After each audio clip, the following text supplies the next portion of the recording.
The USC Trojans welcomed the Wisconsin Badgers to Los Angeles on Saturday for the very first Big Ten Conference game at the Coliseum.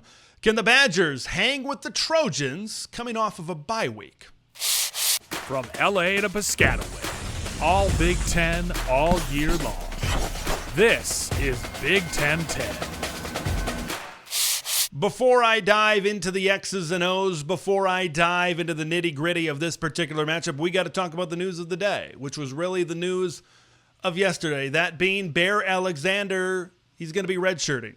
He's likely going to be entering the transfer portal, and he is good as gone from this USC football program. And folks, don't all of a sudden think that, oh, this is USC's best defensive tackle, and they're losing a guy, and there's up front, they are going to be ripe for the picking, because folks, that couldn't be farther from the truth right now. Bear Alexander, 5-star kid, went to Georgia, got buried on that unit early on, decided to transfer. They got a lot of good kids up front over there at Georgia, right? Understandable. You want to transfer for a better opportunity. Came to USC. You know, Alex Grinch had a lot of people out of position. More on him as this preview goes along. He comes into USC, new defensive coaching staff, including Eric Henderson from the Los Angeles Rams as the defensive line coach, hoping that Bear Alexander can realize his potential, but the distractions kept on rearing their ugly head for 90 in Cardinal and gold. He entered the transfer portal. He said, wait a minute. No, I didn't. I think we all know what happened there. He got a bigger NIL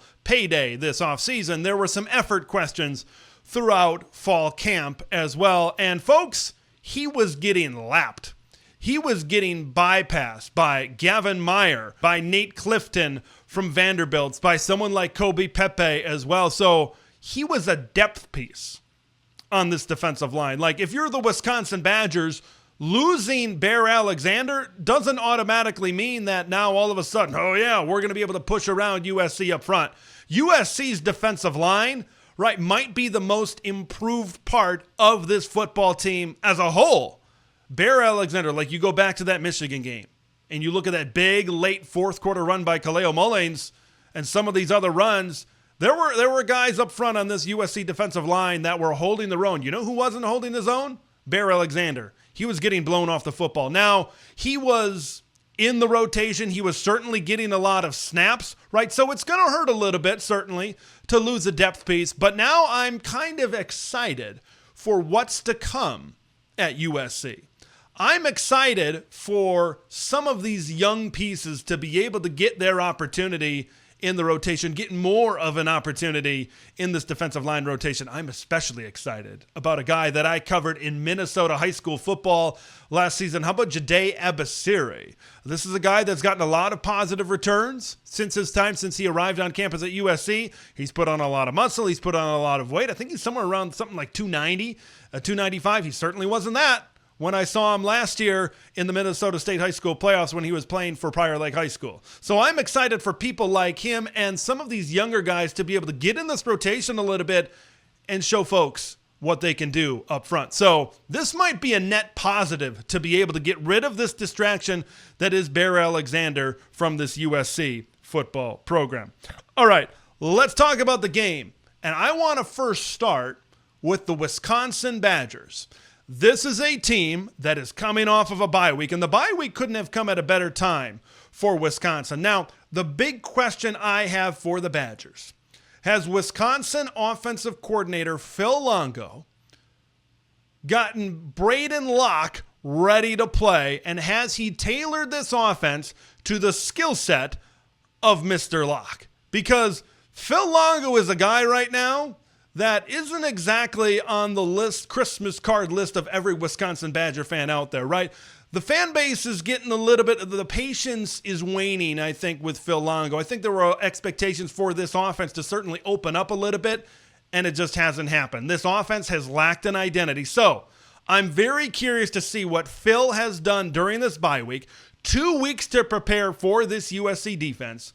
Is he going to be able to put Braedyn in advantageous situations to get him comfortable? If he comes out and Braedyn is clearly uncomfortable and Phil Longo is clearly calling plays and putting him into positions that he's not going to be able to be successful in, and he's not going to be able to make a play, I think that is yet another indictment of Phil Longo as it pertains to this Wisconsin offense as well. So I think you need to get Braedyn Locke in a rhythm fairly early within this game. I know you're going to want to be able to run the football, and we'll get to that a little bit later on during this preview. And that's certainly going to help Braedyn to be able to balance out this offense, but I think that they need to work the slot receivers in this game. That is the strength of this Wisconsin passing game. Will Pauling is their best wide receiver.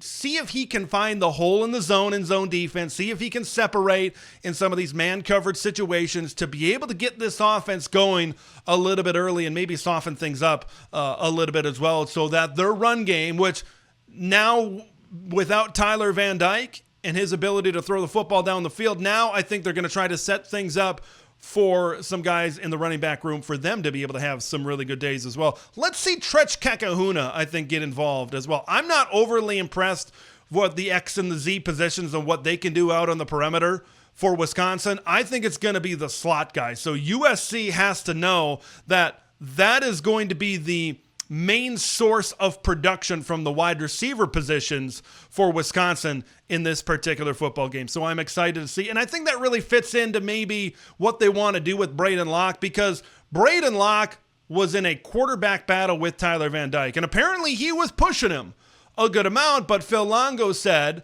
that the reason that Tyler Van Dyke became the starting quarterback at Wisconsin was because of his ability to push the ball further down the field, his arm strength, which is a little bit ironic because when you look at TVD in the games that he played this season, all right, they're not going, besides that RPO where he hit CJ Williams against South Dakota. This is an offense that, like Western Michigan, they were living within 12 yards of the line of scrimmage. They weren't stretching the field. This was not an air raid type of offense, and I think that once again goes into the fact that this is a Badger team right now that just lacks their identity. They've had their identity stolen from them, and offensively, once again, Phil Longo is going to try to figure things out. He did it. He tried to do it on the fly last year when Tanner Mordecai went down. I think he's going to try to do it this year with Braedyn Locke now for the rest of the season. So, got to start to build that confidence. Like, you might not win the football game against USC, but you want to be able to have a good showing and have Braedyn Locke ready to go. And I think a big factor for Braedyn to be able to have that success at Wisconsin is a more consistent offensive line. There's been times for the Badgers where they've gotten pushed around up front against teams like Western Michigan, against teams like South Dakota. I'm not saying it's gone through the whole game, but there's been times you watch it on film where they've gotten blown off of the football, and their defensive line as well, right? They're having very similar issues. I talk about the identity issue with Wisconsin. Okay, when your trenches, when you're wearing that W on the side of your helmet and your trenches aren't living up to expectations, you know that things are a little bit different in Madison, Wisconsin. Now, they are going to be going up against a defense, we know, without Bear Alexander. Covered that a little bit earlier here in the preview, but this is a defense that is obviously much improved. Even though, don't let those numbers against Michigan and all nearly 300 yards rushing really skew you. It was big, explosive runs that contributed to the Michigan win and contributed to the yards and numbers in the box score, so to speak. Like, you look at USC, there were points in this game where they were stifling Michigan offensively. You look at late in the first quarter, they were holding them to single-digit yards. And then when you look at second half yardage, into the fourth quarter before that big touchdown run, they were holding them to single-digit yards in the second half as well. So I was impressed with the way USC was able to make adjustments on the fly in that Michigan game and try to be able to slow down this run game a little bit. They did a lot better in the second half. And a big piece that Wisconsin better have their eyes on is Mr. Eric Gentry. He has been flying around to the football this season. 2.2 tackles for loss per game. That's second in the country, and he leads the Big Ten in solo tackles per game with 6. That is 10th in the country. I think that this linebacking core is pretty good, right? You got Mason Cobb, you got Easton Mascarenas-Arnold in there as well. I think these Wisconsin and USC defenses, I think, are fairly similar. Even though I've talked about the improvement on the defensive line for USC, I think the linebackers and the secondary, a lot like Wisconsin, are the solid to good units on these football teams as well. So maybe whoever plays better up front, on the defensive line specifically is going to have a better day for their squads to be able to win this football game. I want to talk about USC's motivation because, man, I think it's through the roof. I honestly think it's sky high. You look at how they performed in that Michigan game. You look at the response. You look at the resiliency. And I think USC knows that, hey, maybe we lack the killer instinct to put this game away. That's a game that we should have won. And I think they're going to come into this Wisconsin game. They're going to be a little bit angry. They're going to be a little bit pissed off. They're going to look to make a statement, and I think that they're going to come out with a lot of energy in this game. This is the very first Big Ten conference game at the Coliseum. I think the Coliseum is going to have some electricity to it because of that. And then I think that's going to rub off on this USC program as well. Oh, and then there's that other guy, the Grinch that stole championships on the other sideline, current safeties coach, co-defensive coordinator for the Wisconsin Badgers, that being Alex Grinch. Right, USC is in that relationship right now with D'Anton Lynn where things are going pretty well. Right, you love what you got in your new partner, and you see your ex over there on the other sidelines, and some of these defensive players that were on these teams the last few years, they want to show just how much better they are to their old boss over there on the other sidelines as well. So I think USC is going to be fired up. I think they're going to be ready to play. I talked about it earlier in the week, how maybe I thought that, hey, maybe Michigan got an early kickoff, maybe against a lower tier Big Ten team, they might come out a little bit flat. I don't think that's the case here with USC. I think they're going to come out here with their hair on fire, and Wisconsin needs to try to find a way to slow things down. This is a Badger team that is not built to come from behind against a team like USC, and when USC gets hot and when they really get this thing rolling, this thing could really take off in a very pro-Trojan direction. I want to make a couple of notes about this USC offense as I kind of break this one down a little bit further. You're going to have injuries to Lake McCree, who is a go-to guy of sorts at the tight end position. You're also going to be down Makai Lemon in your wide receiver room. I'm very interested to see, especially with Lake McCree not being there, who is their go-to guy? Now, Zachariah Branch, who I'll talk about here in just a minute, Zachariah Branch leads the team in targets. Zachariah Branch leads the team in receivers, but Zach Branch isn't exactly that guy that's going to be able to run a very precise route on 3rd and 8 and 3rd and 9 across the middle or whatever to be able to pick up that first down. Zachariah Branch is that weapon that you get it to in space and let him create. That's who Zach Branch is. So whether it's Jacoby Lane, whether it's an increased role from Deuce Robinson, whoever it is in this USC offense, I'm very intrigued to see how that all flows and how that all shapes out. Now, I think there's enough depth in this wide receiver room for USC to take advantage of the matchups against Wisconsin. Like, you look at the Badgers in that game against Alabama, they were able to hit some big plays over the top. Like, you look at the true freshman. Did you know he's 17 years old? Ryan Williams and what he was able to do over the top against the Wisconsin defense. Now, this is a Wisconsin secondary that's pretty good, but I think they lack a little bit of high-end speed on the perimeter, and I think USC has a lot of high-end speed. I expect that Zachariah Branch to have a really big game, okay, because like Ryan Williams and his explosiveness for Alabama, now, they're not the same type of receiver, but I think they have the same type of speed. They have the same type of explosiveness. They have the same type of big play ability. I anticipate Zach Branch to have a pretty big game in this one going over the top. Don't be surprised if Deuce Robinson and Jacoby Lane hit some big plays over the top as well in this particular football game. Now, I think both teams, the key to both teams is to be able to run the football. Let's take a look first from the USC standpoint.